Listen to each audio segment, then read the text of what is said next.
CC Michael, host of All Things Alberta, the podcast that knows that Alberta will be better off on our own, and we really don't care what people east of Saskatchewan thinks about it. Let's get after it.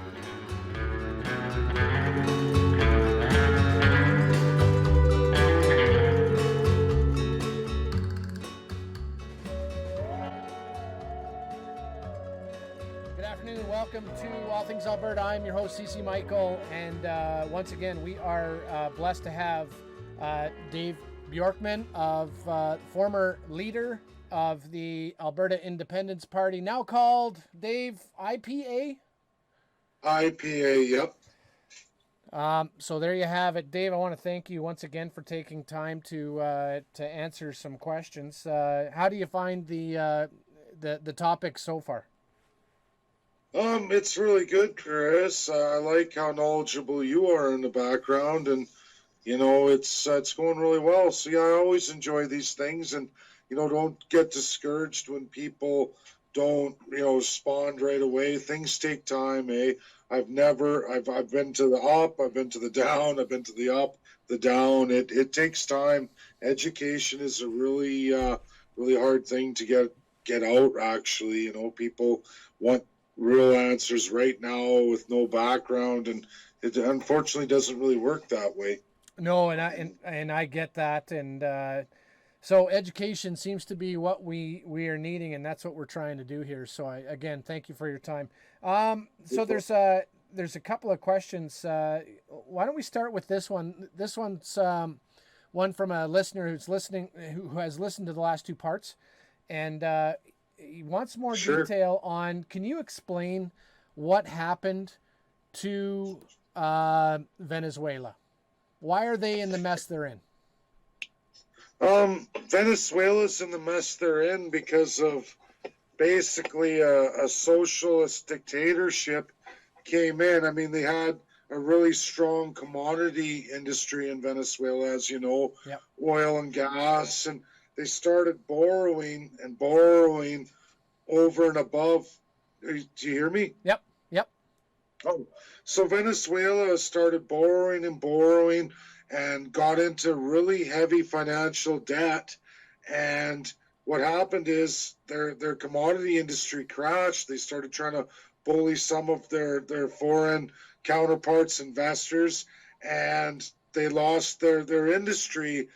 And you know what happens, just like what's going to happen with Alberta if we keep it up, is they're a country, and when they lost that commodity industry and it devalued their GDP so greatly, and I mean it went down about $175 billion a year GDP is what was lost. And when you can't service your debts, the government kept printing money, right, their central bank, to try and give everybody money to spend, but the money wasn't worth anything until eventually people just threw it away in the streets because it wasn't worth anything. You couldn't buy anything because there was no value there, right?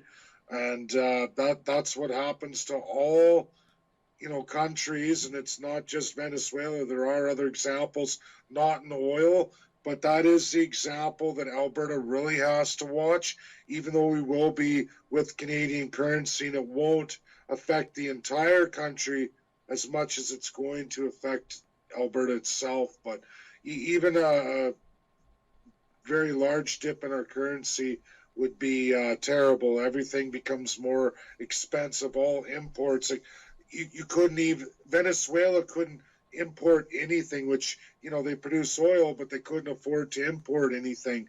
And that's where you see there's no food on the shelves and all of that, right? And that's what happened to Venezuela.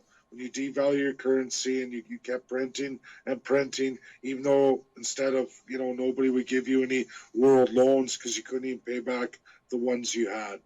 So, Dave, what would you say to somebody who uses Venezuela as an argument against separation? I can envision them giving the following argument.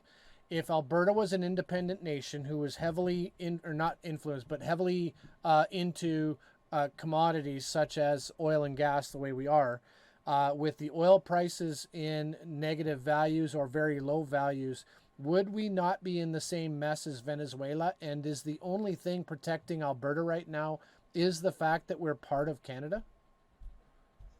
It's actually the opposite. That is true, and that seems to be the narrative of the federal government right now. And for many years now, it's you're going to supply us so much money in this equalization and centralization, whether you like it or not. We will make your province borrow until you achieve that for us, the whole. And if you don't like that, go ahead and leave because your outstanding debt servicing, you'll be landlocked. But we already are landlocked now. Right. Doing nothing. Yes, we will have a stronger currency in Canada right now in the situation, but you're not going to, basically, they're going to rob Alberta of its talent, its pool of people that it's built up and educated.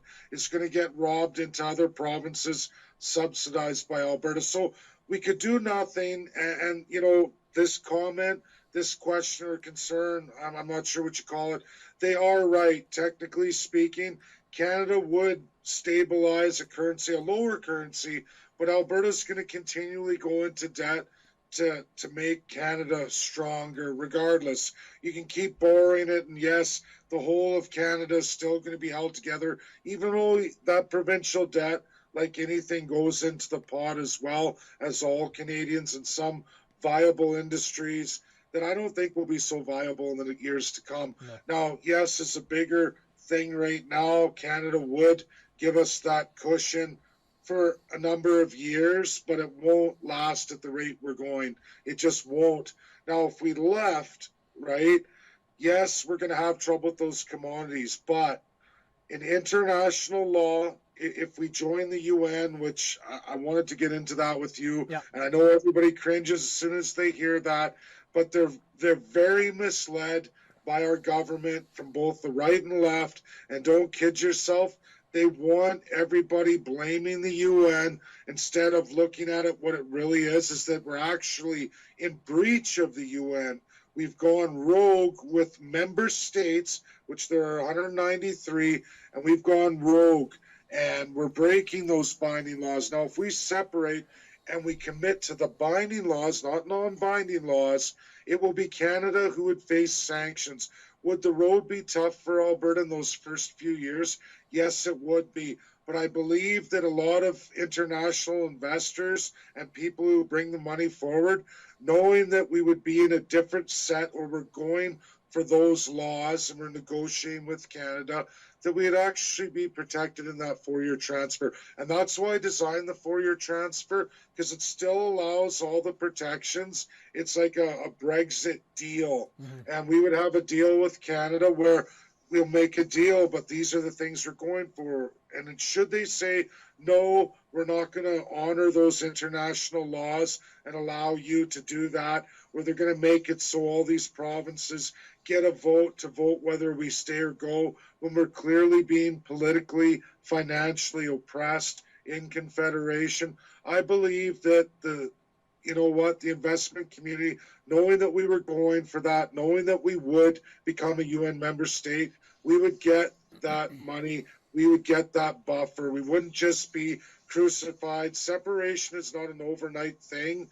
There is a 4-year transfer period where all those buffer protections, where we decide how much with the federal government, how much we're going to owe them, and how much shared debt we have to share, as well as the asset settlement. I had a number for that, which is not outlandish as people think it would be. It was actually only $69 billion according to 2019 of the 2017 and 2018.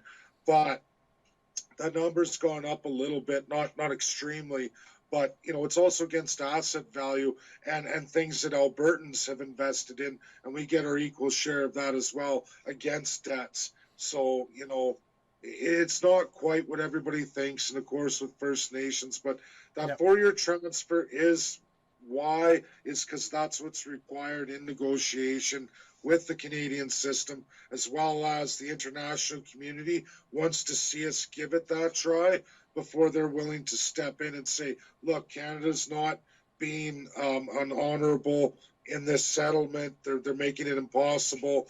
is clearly oppression, and these people want freedom, and the law of sovereignty will come forward. We will see those binding five implement the sanctions should they have to, and they will, and they have. And there's a clear track record of this. We will not go belly up like everybody thinks. Is there a considerable amount of debt that Alberta would have to take? Yes. But then there's a considerable amount of savings as well. Plus, we're going to get investors who are going to look at it that now Alberta's going to get the fair treatment as a UN landlocked state. And you can look, there's 52 of them in the world, all registered UN states, which a lot of well-developed ones are doing tremendously well. So we wouldn't be bankrupt like everybody thinks. It's not an overnight where we crash. We have a 4-year buffer, and we also will have a considerable tax savings, time to build our military, set up our structure. And this is the 4 years where we get everybody working on what the Constitution's going to be, what the system of government's going to be, not first, that's much later. That's after we get a referendum and we start the process and we pass that referendum. So people think that it's some kind of overnight process. It's never going to be that way. It was never ever shared out to everybody that it would be that way. It would have to be a deal situation with the federal, and we could do it. We wouldn't be crashed overnight and in some kind of poverty that Canada's trying to scare us into now and try to put that forward. It doesn't work that way. Right. And so this is a good transition into the UN question. And you may have already answered the question, but if you remember back to the first part one, where I warned you that I had a UN thing and I was trying to find the tweet. Basically, the not the tweet, the Facebook post that you had, but basically the Facebook post, if I remember right, was you were pulling support for, I don't remember what. That's where I'm a little shady, not shady, but lost, I guess you could say.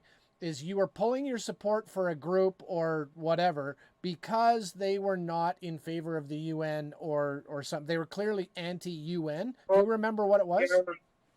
I think that's, the constitutional conventions. There's actually a lot of anti-UN groups who have it absolutely wrong. Absolutely 100% wrong. And, to explain it the best, simplest way I can is this. We had world wars. World War II was the most devastating conflict, hands down, that the entire world has been in ever in history as one world, okay? And it was said after that conflict, never again. We were in that conflict because of inflationary problems, huge unemployment, all the things that we're kind of looking at right now, really. And it led to World War II. First, it was World War I. We saw heinous human rights violations. We all, whether people want to admit that or not, it's the truth. Historically, it was committed atrocities, Japanese against Chinese, Germans and the Jews. In Russia, it was committed by Germans against Russians, and it just goes on and on all over the world during that conflict. There were other civil wars. It was just millions of people who were human rights violated, executed, extreme prejudice style thing. And the world said never again. We had 5 victors, 5 allies. That was China, Russia, USA, UK, and France. Mm-hmm. They were the winners. They defeated the Axis power. They created the UN, led by the USA, who was, the big time, and Russia was right there with them, and so was China before China went communist. And they all sat down with France and UK, and they formulated the United Nations, Declaration of Human Rights, Geneva Convention, that was brought forward from League of Nations but had a whole bunch of attachments. There was several binding laws, 6 organs that went through, which the UNSC, those 5 nations, were the top of the world. From now on, it was going to be, we are the allies, we won the war, never again. We put in all these binding laws, we all ratified, and every nation in the world to become a UN member state had to sign those binding laws. there have been absolutely very few binding laws since that period, only a handful that have been ratified by the five, meaning they become binding law whether you like it or not. If you want to be a UN member state, those are bound to you and you have to follow them in this world that we all go in. The law of sovereignty is absolutely number one. So this whole globalist agenda is not a fundamental principle of the UN. I know a lot of people don't know that. They don't do any reading, but read the binding laws. There are not that many. Yes, it's got a lot of lawyer, doctrination to it, of course. And, it's all written in articles like a constitution. They have a constitution, but every nation agreed to those things with a whole bunch, just like our Charter of Rights and Freedoms here in Canada, with actually quite a bit more that these five nations said you must allow the people of your sovereign nation these powers. They even gave tools for situations where we're a country that's a monarchy, a constitutional monarchy. Yep. We have a prime minister, and then our system of provinces, which is a system throughout the world too. And then there's regions where there's still prime minister, but they call it not provinces, they call it regions. Then there's republics where they have states, not UN states, but in the UN state, that country, they're broken down into states. So they have many tools for those states inside a UN state or province or region, whatever you want to call it. Often they call it region, which would be a territory or anything inside a country. They say that there are tools, and they gave us those tools, that should a sovereign nation, UN nation, oppress a region, state, province, or territory, there's tools there for you to go to the UNSC to get your freedom. We have seen that a number of times. The last time was in 2005 with Sudan, North and South, where the UNSC administered the vote for the people, which was passed 98% to split Sudan entirely in half. That would be like a Wexit thing where they could come in and say, okay, it's a vote with BC, Saskatchewan, Alberta, and Manitoba for your freedom. The UNSC will do that like Wexit wants, or if a federal party wanted. The problem is you have to win that vote by clear majority. And if you don't, they're never going to look at you again. If you go to that road, it's a one-time shot, you fail, you've lost international support to do that. And they're also the ones who are going to make you a nation if you win said referendum. Now, our Supreme Court of Canada, because of Quebec, outlined the Clarity Act on similar, but not even close really, but on the similar, workings of the UN, and they did use the UNSC to help develop that. But they put in a whole bunch of other steps, right? And I agree with the Indigenous step. I absolutely do. And we do have to work with them. But I do not agree, and I don't think the UNSC would agree, that all the provinces get to vote whether we leave or not. Because if they're oppressing you and they're your financial oppression, the UNSC would step in at that point. They absolutely would. Now, the binding laws of the UN that's real and binding, there's degrees of breaches, and those 6 organs they have, one of the organs that they administer is the General Assembly. That is all 193 nations. This is the ideas factory, but they have absolutely zero authority to bind it into world law that has to be followed. Those are called the non-binding agreements.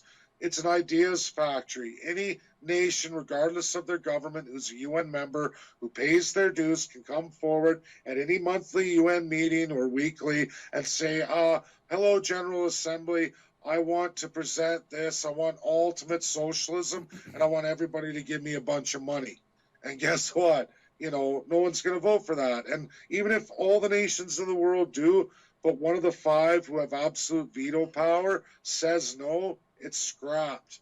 And it's rogue UN states who take that out of that proverbial UN garbage can and try to make it real and legitimate. And when they do that, and any nation who goes with that and tries to implement that worldwide, you're going to face first levels trade embargoes, second levels sanctions, third levels military intervention, fourth level is extermination. And that's when they will shoot your leader and kill him. I just put out 2 days ago. A lot of people don't really want to look at this stuff, but I'll put it to you this way. Since 1963, France has executed 22 leaders of African countries. 22.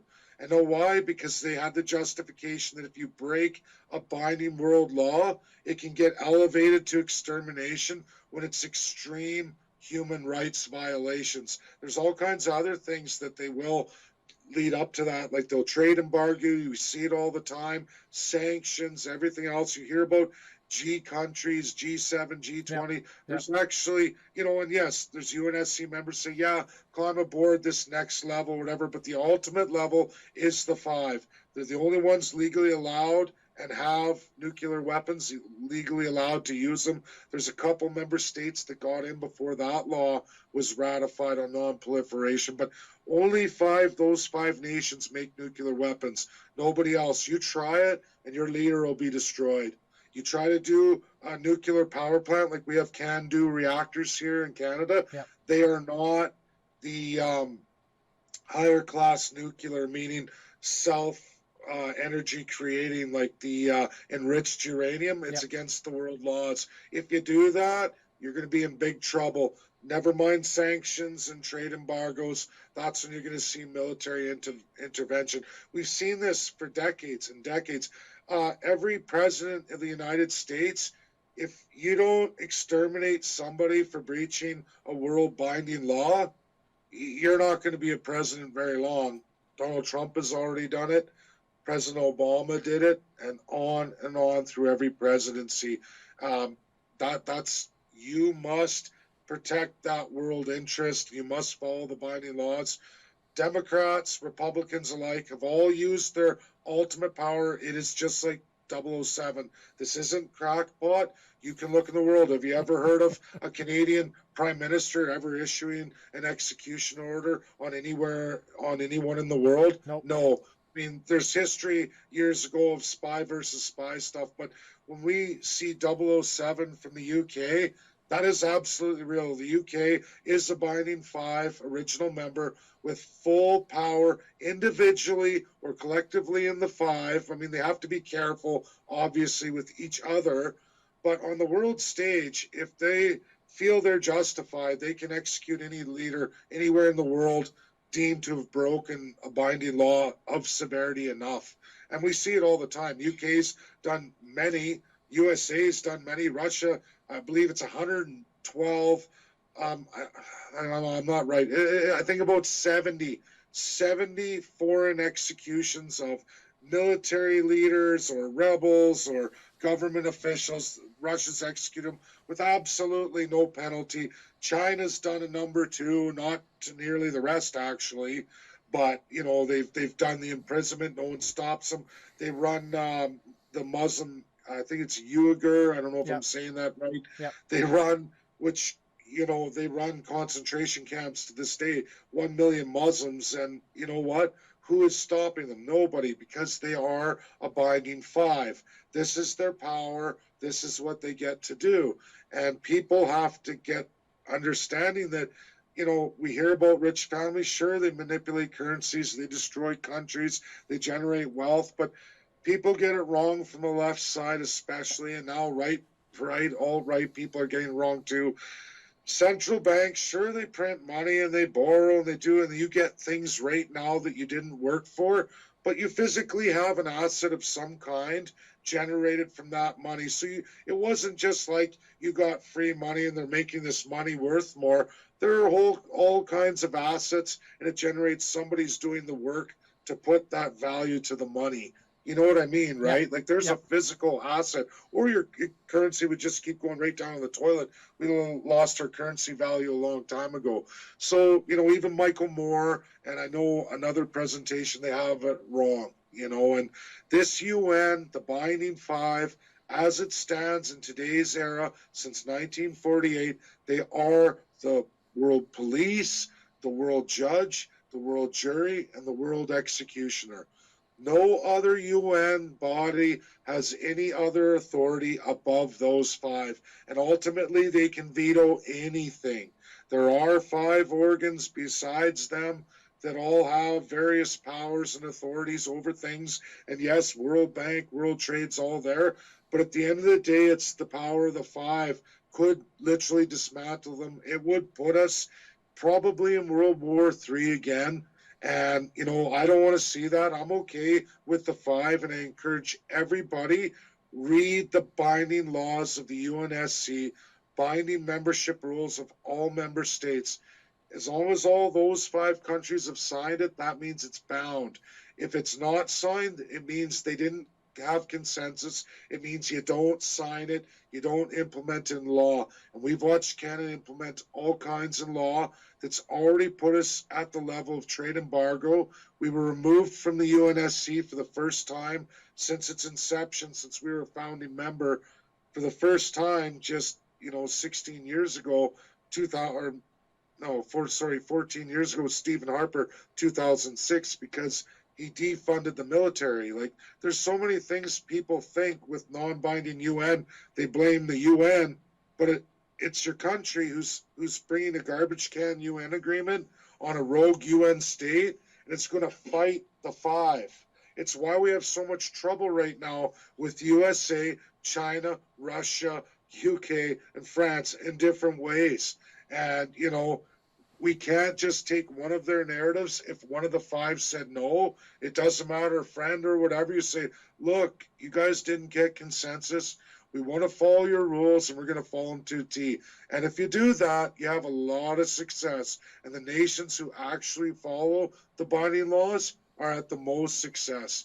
Canada going down the toilet because we're not a good UN member. And people who say you want to leave the UN, look at the history of every country since 1948, 46 into 48, where they took the 2-year window to, we'll decide, and they decide not to join the UN.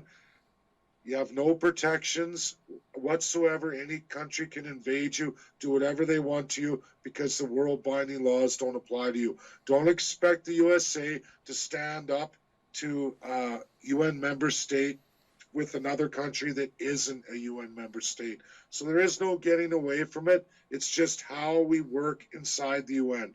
Are we going to be an ally, or are we going to be a rogue Axis power? When I say Axis, that's that civil law socialist, heavy tied to what was formerly the Nazi of World War II, and that spread through the Muslim world of a lot of those states who hold serious breaches with binding UN law. It's why Russia's always at it in the Middle East or Africa. It's why USA is always there. China's now doing it too with the concentration camps, because they're not picking on people per se.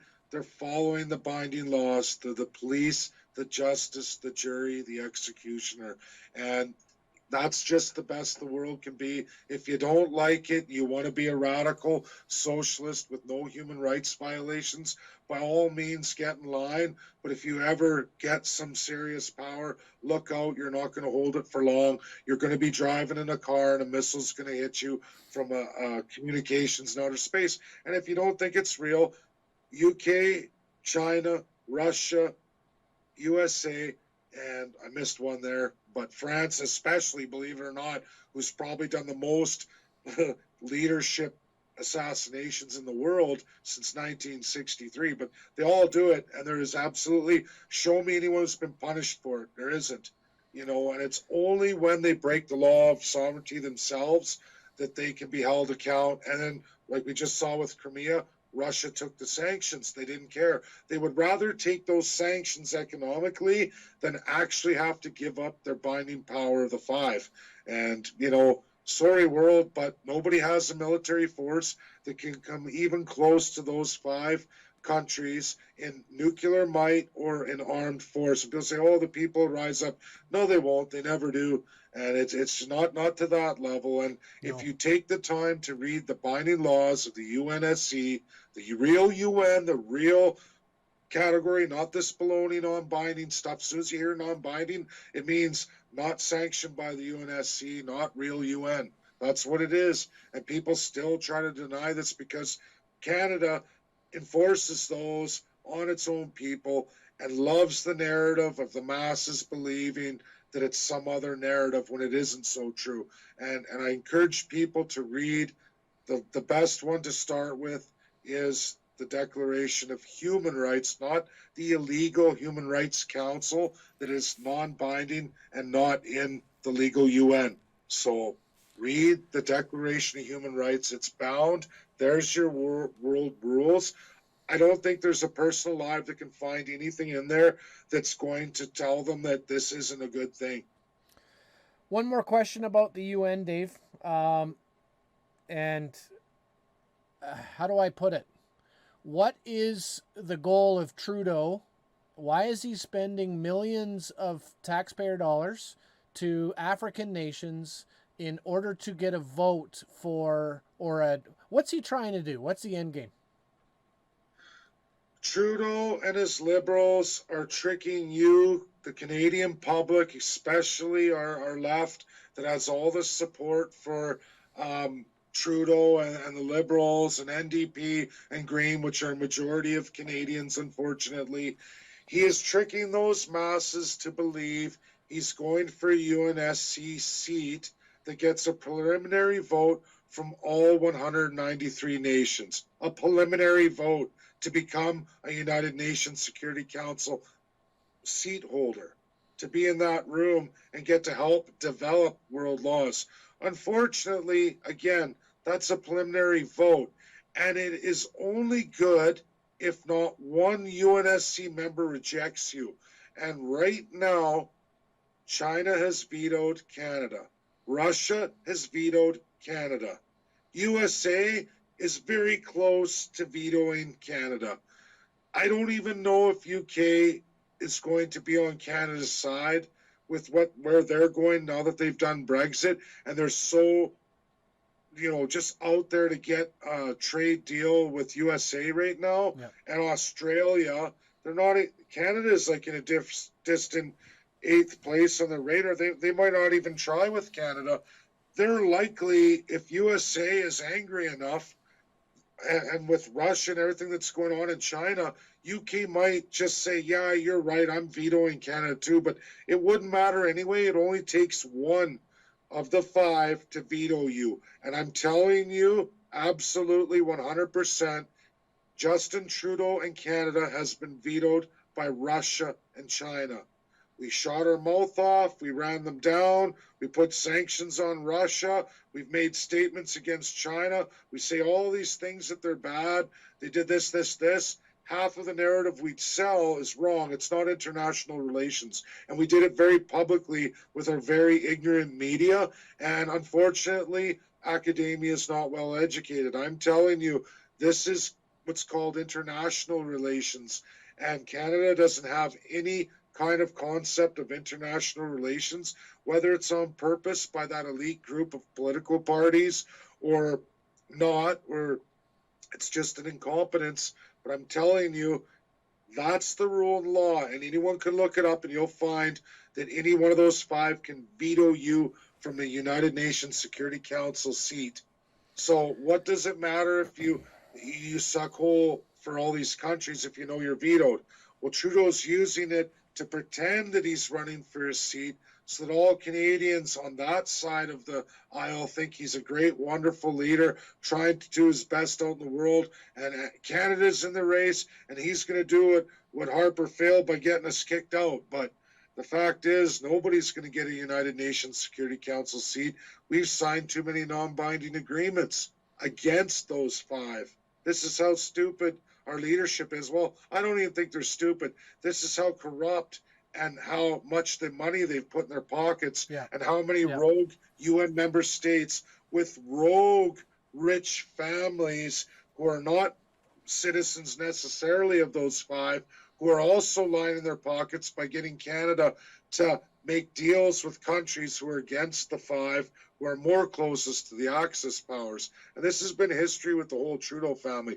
They're trying to trick Canada into dissolving its sovereignty and becoming an enemy of the world, really, of the world powers. And once that happens, it's a free-for-all here.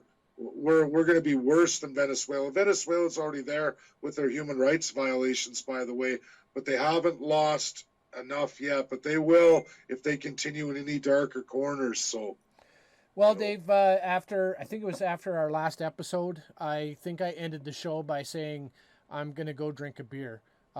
Knowing what we were talking about today, you can't see this, but I'm drinking a beer now. I brought one because I had a feeling I was going to need it. Oh, there is a way. It's education. This is why I'm building a new political party, Chris. Not a party, but how to build a political party. I'm not going to be running it. I'm just going to be teaching Albertans and Canadians on the federal level when I get to that. But I'm really all about Alberta right now because it's my province, my home province, 5 generations. I'm not going to abandon her until I've done absolutely everything that my children will need in the future and give it the old college try, my hardest push. And that is to build a political party system that's the right way, where we give that education and it's mandated through civil liability and everyone's tethered together to protect each separate region, the 87, to give the strength to hold anyone who would lead that in a legal party formation will be held to that civilly with liability. And if we do that, we have a direct democracy. Every CA, which is a constituency association, actually has the authority over the MLA elected, and the MLA actually has that strength to take with him because he'll be bound to, or her, to say no to Mr. Leaderman.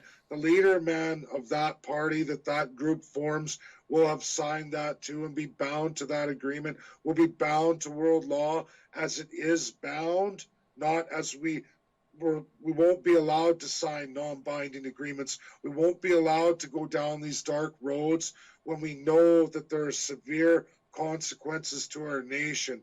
And that's what I'm trying to do here, and that's what I'm going to do, and that's what we have to do, or nothing's ever going to change. It doesn't matter right. what party promises they tell you, because there's not going to be any accountability. Well, and that's the interesting part that I think most people don't understand, and I would say to a large part, I didn't even understand that part. I kind of assumed that the local associations had more power than what they do, but you've smashed that idea. So this is a good time to get into the politics, the political talk. Now we're 37 minutes into the show, and we're finally getting into the politics. So I've got some questions here, and we've already covered to some degree. We've covered some of them, so I might be jumping around a little bit. But where do I want to start? Can you tell me?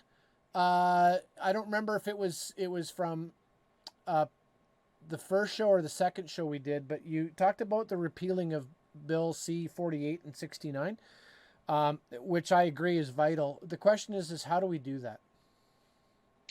Inside Canada, it has to be done federally. The federal government has to repeal it themselves, or Trudeau would have to announce he wants his caucus. We know the Conservatives would back it. He would have to announce that, look, this wasn't in the best interests of all of Canada. We're putting a motion to scrap them. They put it forward in its own bill, and they would all vote to scrap it. It's not easy, but they're not going to do that, so we have to separate. Right, and that was kind of where I was going with it. Is we knew it would have to be repealed, but in order for that for them to do that, they would have to admit that they were mistakes in the first place. That's not going to happen. So because it's not going to happen, we either need a new government. Well, we're talking about politics. So with the rise of Western separatism, or especially let's talk Alberta specifically, Alberta separatism. Sure. What are the chances that the National Conservatives ever get reelected? You know what? Here's the thing. Oh, there's large chance the Conservatives can get reelected again. All they have to do is take on a whole bunch of socialist policies. Just like in 1957 with that sweeping majority, all you have to do is come out with some kind of super socialist policy that appeals to the East. You'll get reelected. And it doesn't matter what he made at the AGM because it wasn't in his AGM or those votes of the day either. Brian Mulroney got a sweeping majority. He got 203 seats when seats were a lot lower. It wasn't no 338, but that's still even 203, which was super impressive that time. But all you have to do is throw out a whole bunch of bones to the east. You'll get reelected. And they do it all the time. Harper did it. He said, hey, you know what? We're going to change the equalization formula. Here you go, Bloc. Sell that to Quebec. All vote Conservative, and you're going to get your equalization doubled. This period, and the next time, we're going to double it again. You give us a majority government. And they did. So you don't think that Western separatism will put much of a dent in Conservative chances then? All the weight is in the East. The Conservatives are already shifted. Everybody watching this, and this is so very important. Michelle Rempel, Buffalo Pack, a series of Western senators and a series of Western MPs have spoken up. Paul Revere, he was talking to what happened to them all? A lot of them ran for leadership. We got, again, Eastern narrative leadership runs. There's no Western narrative there, and anyone who tried to speak up got the party whip. You want your paycheck, you want your annual salary, you shut your mouth, you'll sit down, you're going to forget all that, or we're going to kick you out of the party, you're going to be an independent, and we'll have somebody else running your riding, and they'll get elected. That's what happens. And if the EDA says, no, to any of these MPs, no, we're going to make this policy, and we're going to advertise it, and we're going to then the party comes in and says, listen, EDA, we register you. The leader's the leader of the party. He gets to say yay or nay to Elections Canada if you're even allowed to exist. Guess what? He just called Elections Canada and ripped up all your paperwork. Now you're an illegal entity. You can't even use the name of the party. You're void. You're da-da-da. They've just had you scrapped. This has happened all kinds of times. Down in your neck of the woods in Calgary, it happened to UCP. An entire CA was ripped apart. Jason Kenney said, I want it gone. I'm the leader. I decide if a CA is registered or not. I became the official leader. And that's it. Goodbye, CA. Nothing, board, gone. Nothing like a grassroots movement, eh? There is no such thing, and it's people have tried to lie and deny about this, but anyone who's been a part of a grassroots movement, as soon as you hit registration, every leader gets of a brand new party, whether they knew about it before or not, but generally it's the leader finds out, here's your massive power, here are the only two positions that we will address with you first, and if you're not there and you leave, it's these two. Nobody else counts, nothing. We don't care about it's all autocracy. There's no such thing as bylaws. The bylaws the leader inputs, who he can change any time with a phone call. Hi, we're changing it. Here, send you over an email. Yeah, you get that done. Perfect, it's done. Who cares what the whole caucus and the group form? He nods his heads, and you're all holding that paper going, look at all the policies we had, and we all funded, and we paid our donations, and we paid our membership fees, and look, we voted all this stuff, and you're holding all these policies, and here's the leader wiping his butt with it, throwing it in the toilet, and saying, nah, no thanks. Yeah, that was cool, but hey, I'm the premier now, or I'm the registered party leader now. I don't have to do any of it. I can just keep telling you what I want to tell you. I'm going to go a different direction. Who cares that you people? And if you don't like it, I'll just throw you out. There's nothing you can do about it. There's no liability there. No accountability. Politics, zero accountability in Canada. Canadian and every province, zero accountability. All these groups can promise the world, but when they get registered and you're officially registered, the power is shifted into three. Doesn't matter if it was 200, 2,000, or 1 million members. It's just three people. That's it. So that all of it is just fake democracy, fake whatever. At the end of the day, the leader decides what is and what isn't. And of course, if he's well funded from special interest groups who paid to have him in that position, they know it's autocracy. And they just say, well, you have the ultimate authority. We want you to do this, this, this, scrap all those, do this, this, this. We see it every 4 years. It's never been any different. And anyone who's been in a party build or been in that core group gets their heart broken and gets their guts thrown on the floor because they're shocked, and then they hate politics forever, and they don't know why, or they blame the person. They say, oh, they betrayed us, and oh, they're and there's nothing you can do. It's because it's an autocratic system, but there is a way around that legally. So that would also be why we would have. Would you agree with this statement? I get a little annoyed when people center left in Alberta look at, they just write off conservatives, period. And the reason why they do so is they look back at the 40 or 45 years that the conservatives were in power, and they use that to beat conservatives over the head. I have argued time and again that the Progressive Conservative Party of Alberta were hijacked by Liberals in the time of Stelmach, if not earlier, but Stelmach was definitely what you'd call a red Tory. And since that point, all the way up till the split where the Wild Rose began, the PCs were not progressive conservatives. Well, they were progressive, but they were not conservative. Would you agree with that? Well, we're going to slow our roll here, and I'm going to give you the actual history so you understand. I know what you're trying to say here, but let's just roll back the clock to the formation of Canada. There was only a Liberal Party and a Liberal Conservative Party, okay? Yep. All Laurentian. So there's no such thing as a true conservative ever to begin with. It was red and pink. Red and pink. No blue at all, okay? Okay. The Conservative Party formed, and there was no progressive either. You know what progressive is, right? That's left. Yep. So a conservative, the Liberal Conservative formed into a much stronger socialist conservative called Progressive Conservative, because they took their first separately formed party, which was actually formed here in Alberta, called the Progressive PPC, Progressive Party of Canada. Okay? It was done here, PPC, not Maxime Bernier's PPC. Right. And it was done because they were starving the farms. All the farmers got together and they coalesced into United Farmers, basically a farmers union. Okay? So 100% union in that respect. Okay? The first union really for Alberta. And a large scale government with a lot of progressive ideas.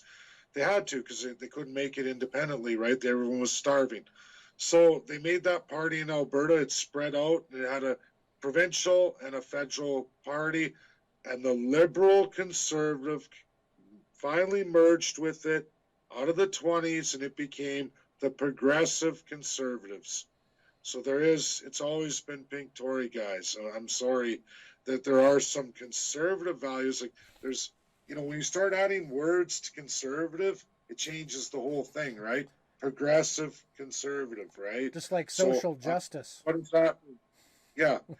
what does it mean, right? You can't really define it. So it's based in serious socialism to begin with, but not as bad as the original liberal. And you know what? Globalism has always been the narrative of the liberal and the liberal conservative parties, who are at the grassroots, have always been liberal, who will always put the interests of the foreigner, business, finance, and other country first. They have strong ties to the United Kingdom and France. Same with the progressive conservatives that are now, which are now Canadian progressive conservatives, whatever that means, right? But they have strong, strong ties, both parties, to all foreign interests, which is globalism. Liberals and conservatives alike, it's just a matter of one tries to put some physical restrictions in it to not take too much and not hurt the people as much as the other, or the other believes, who cares? We want full socialism anyway, and we can let the globalists take over, take away your nationalism, one's somewhat, one's nationalism, but not for over 14 years. And I think if Canadians start looking at things as what it really is on the world stage, they start reading binding law from our allies from World War II who knew just how bad it gets, and we're never going to let this happen again. These are the rules of the world. This is what you have to agree to as a sovereign state to be a member with us, and this is how the whole world will work. Follow the rules, or we're going to get you. And that's what's happening to Canada. We can blame the USA, we can blame China, we can blame Russia. And I'm not saying any of those countries are great. Yes, they all have their problems, but they got the big stick. We don't. Right. And if we do follow the rules and we follow everything, a lot of things aren't going to be as bad as they are now. That's for sure. I'd love to change Canada, but it's just too big, too diverse economically to ever go back. People don't want to lose, and it's all politically unfair. Representations aren't fair, and governments don't want to change them. Neither conservative or liberal want fair, direct democracy or want to see any kind of education or narrative. They like the three people with the power, and they leave it that way. They like the party whip.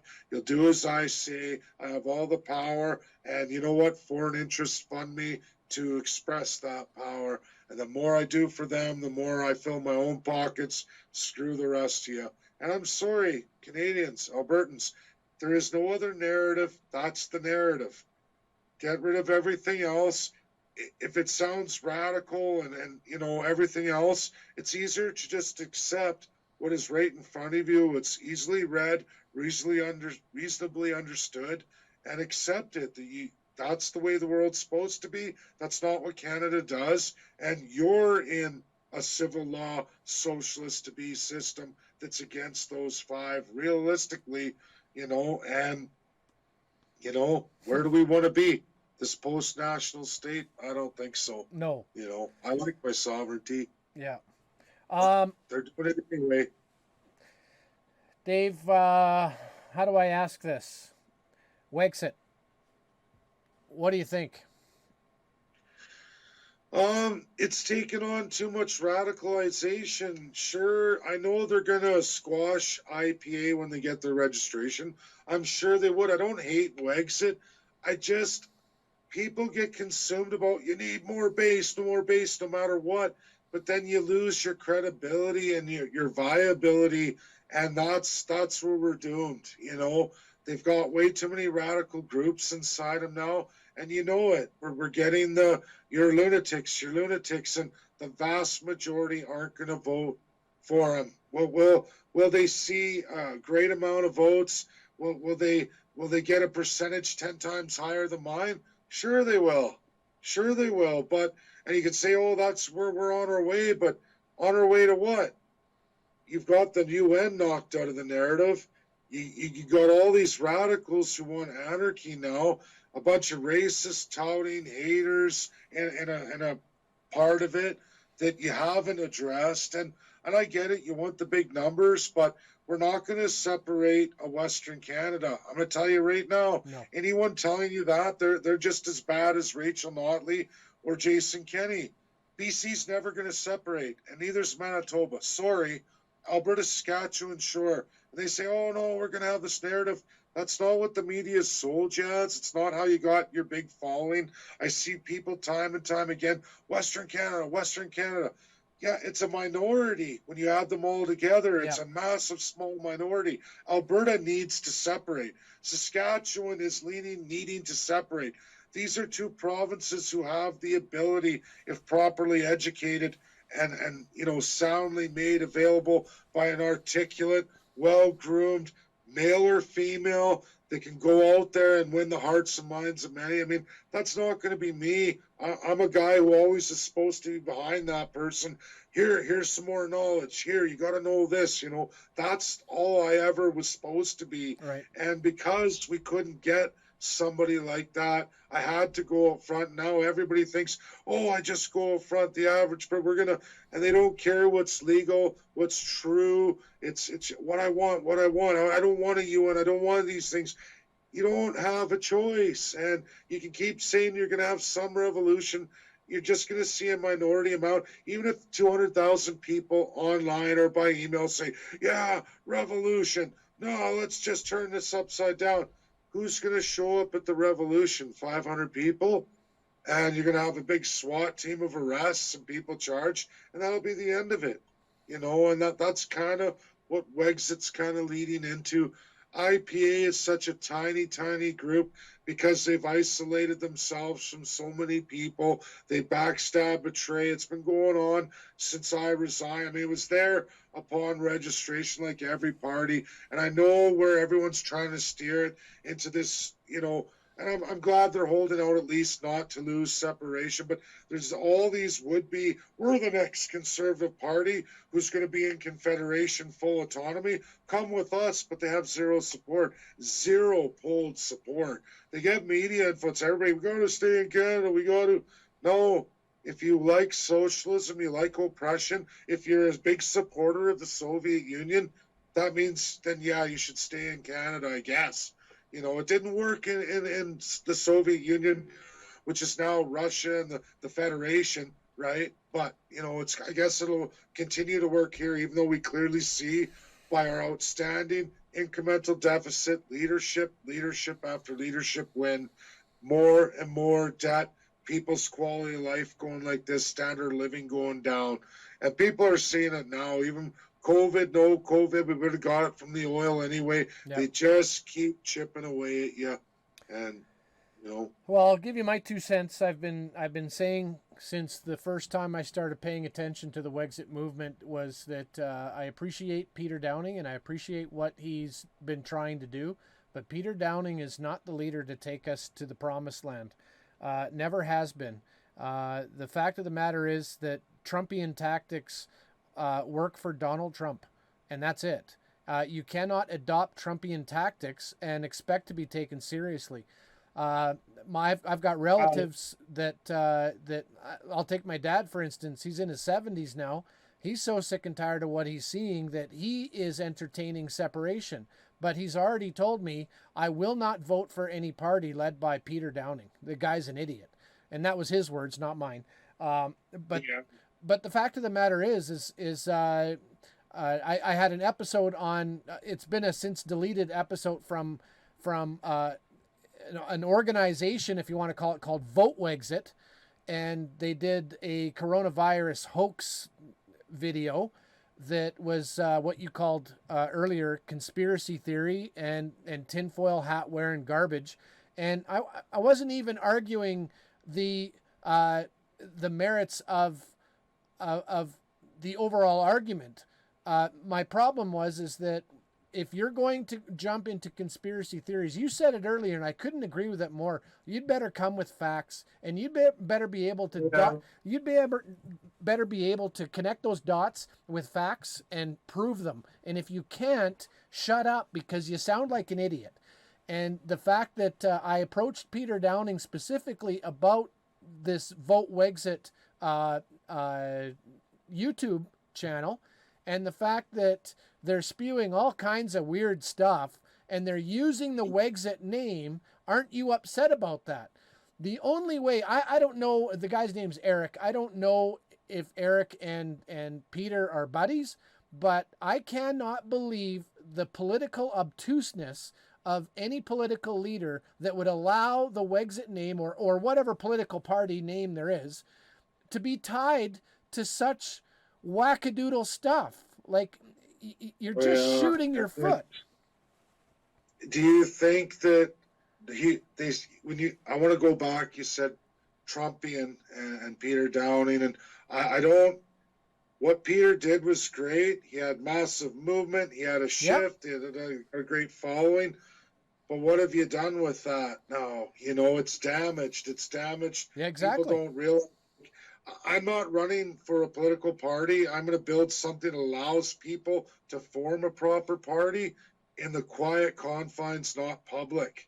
And that's so very important. But they've already kind of shot themselves in the foot now, and it's the radicalism. And I'm not slamming Peter. It's just your personal views, not backed by science or any kind of, and now you've brought more crackpots aboard. Yep. You're done. You're done with the mainstream. You know it. I know it. Yep.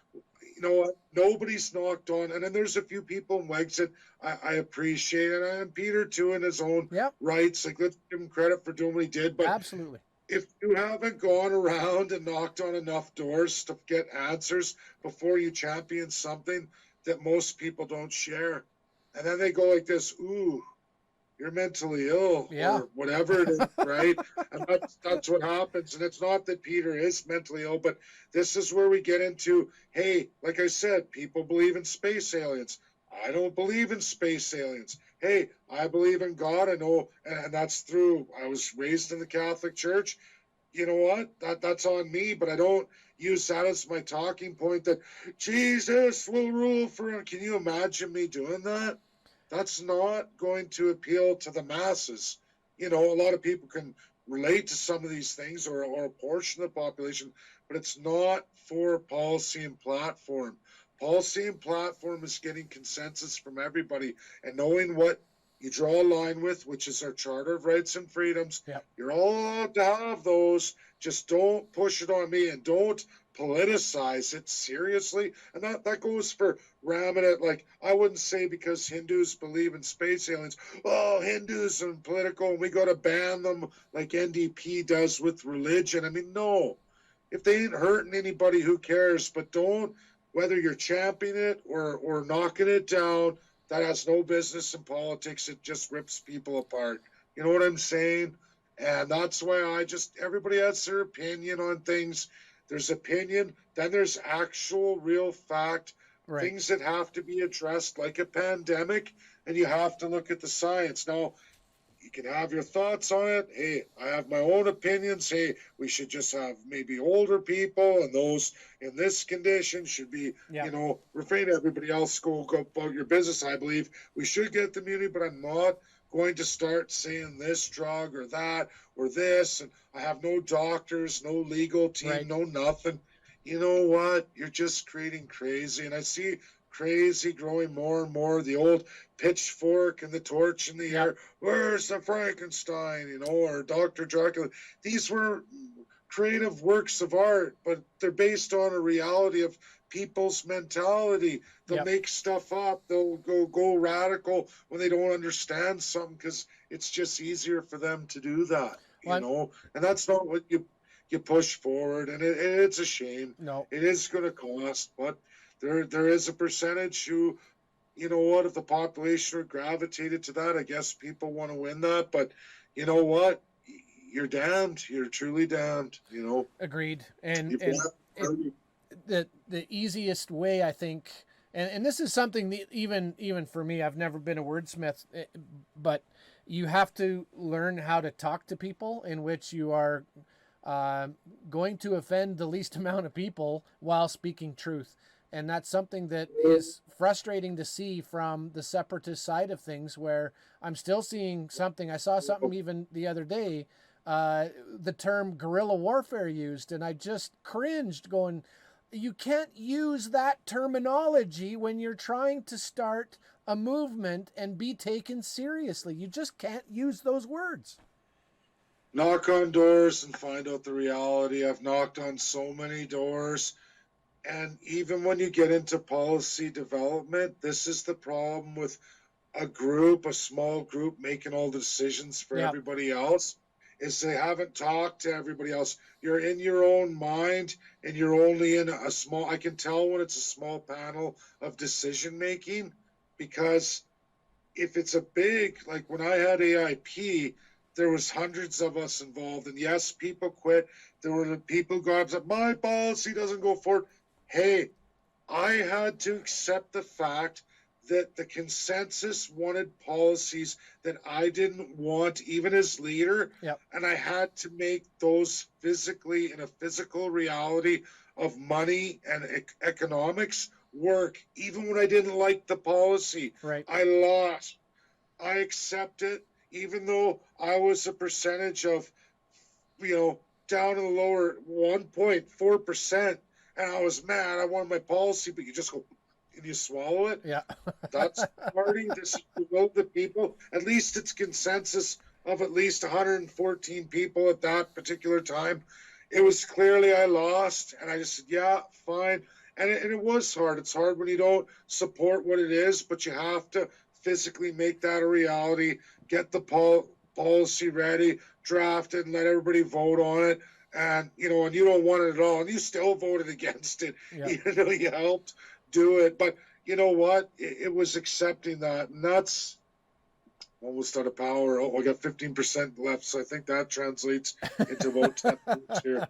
Well, we're going to wrap up here with the final thing. I know you've touched on a lot of things with regards to what you're doing now. I did email you off an email this afternoon. And I want to encourage other people as well that want to get involved and take some of this stuff seriously. Alberta Partnership. Is there anything that you haven't mentioned that you'd like to mention? Now's the time. Yeah, the Alberta Partnership Agreement app, and or app would be the Alberta Partnership presentation, but there's the actual contract is this. It's just basically Albertans who want to quietly come forward. We're going to need upwards of 880 to build the direct democracy system.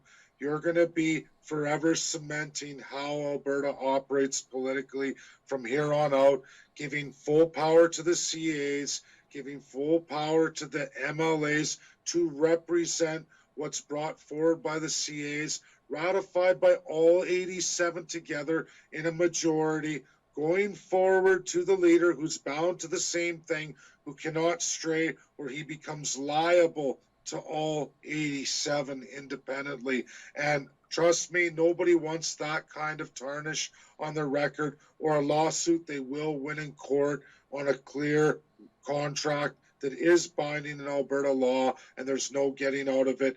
It's been brought to our Supreme Court and it's been won. There's clear precedent. That's how the system works. There is no constitutional amendment to change those laws, ratified and approved by the Supreme Court, and has been set precedent for so many years. So that's there. It's there for you. It's not about me. I'm not going to be in the party. I'm not going to be running the party. I mean, I know, sure, if somebody wants some kind of consultation on something down the road, but this is going to be owned by you Albertans. And I say owned, and it's owned by the community in true direct democracy. It's never been done in Canada, let alone a province. It's evolutionary, revolutionary without the revolution. It's being smarter than the system of oppression, fixing it where it needs to be fixed to change the whole system. And when we get this done in Alberta, as we get Canada done, let's just see how that spreads. But it requires an hour a week. It is your time. And yes, there's little bits of homework assignments that's going to be done over a 2-year period. So you're not overwhelmed in one last year of election, running like a crazy man, trying to do all this stuff and giving up. It's going to be little by little so that the average person can look back nearing the 2 years and go, oh my God, I get it. It's all in place. Everything's built. Look at this. There isn't a party alive that can compare to this, and it's not going to cost you the millions of dollars that the others put into theirs. That's the beautiful part. It's just your time, your energy, and what you're willing to commit to get the job done, your ability to learn and get it done, and it's work. Like anything that's real, it's work. There's no easy 3-answer questions that's going to get this done for anybody. Take the run of faith. Join. You're free to leave anytime you want. You just have to sign, non-release terms, right? You can get out. But should you try to take any intellectual property or anything made or formed in that, it will not belong to you, and that's the liability. You will get sued. You will get a judgment against you should you try that. So it's protecting us from ourselves, protecting this build for Albertans who wish to build it, and to make sure any MLA, any leader that would come forward to become premier would be bound to it as well. And it will protect Albertans for the rest of time in this party, and I would think it would revolutionize the rest of the parties. It would show just how garbage they are. People, we can't keep relying on a hero to come save us, who's going to do right by the citizens, because leaders come and go, and even if one does, the next one who comes won't do it for you, and they're going to stick it to you. So that happens more often than the hero leader that we elect. Exactly. So we have to change that. We have to make them accountable and say, no, doesn't matter if the person is garbage, because even if they are like that, they're going to be bound to this. They're going to have to change their mind. They're going to have to respect the democratic process. They're going to have to respect the laws of the world. They're going to have to respect what is in law and what isn't can't be brought forward and made to go forward. You can't break these fundamental in the oath, in the agreement, in the partnership. It's all there. It's very straightforward, and any judge will render a judgment should someone break it. That's what we need. And people can say, oh, they won't care. Oh, they will care. 87 lawsuits and 87 judgments. The public doesn't want to see anybody in politics who's got some kind of crap track record. All these lawsuits, you say, whoa, what's wrong with you? Why aren't you listening to the public? How come you're breaking the law, right? And we will have that, and that's what we have to do. Well, I look forward to learning more about that. Like I said, I've already fired off my email, and I want to encourage others. 8 more of you that I got to process. So everybody, sorry, it's just been go for 4 days. After this is over, I have one more run of things to do for family. Then that's my weekend. And tonight I'm going to get them all done by early morning. And that's that. And then another presentation. You'll get some education too, Chris. So awesome. Dave, I want to thank you for your time. You've been a treasure trove, there you go, of information. I hope that more and more people see the videos, see the questions, follow Dave Bjorkman. Wow. Brings a lot of light to a dark place, that's for sure. So, Dave, I want to thank you for your time, and I want to do it again, all right? Thank you, Chris. You betcha. You're a good one. And yeah, I will get back to you and anyone else in the emails. I've been really good with it, but I've just been it's been literally 16-hour days. And, I am going to go back to it. I'm a hard-nosed, hard worker. I always get the job done. So thanks, everybody. And just have faith. It's going to be you, not me. It's going to be you who's going to hold the accountability and hold everyone for the rest of time to account. That's how we have to do this. Thanks, and good night, everybody. Thanks, Dave. Take care. Well, there you have it. What a guy. He's been a lot of help to me in the last few days. I've taken up 3.5 hours of his time, and he has shared already a ton of information, more information that we need to know. Most people don't know this stuff, so that's why we're doing it. Folks, it's been an hour 12. That's long enough for today. We're going to pick up the last topic that we were working on before. That was the chart there, if you remember the chart with Ryan McMillan. And so, yeah, maybe that'll be the next one. Anyway, folks, take care. Thanks for listening. Leave a comment and, leave a question. We'll get at her. Thanks. Have a great weekend.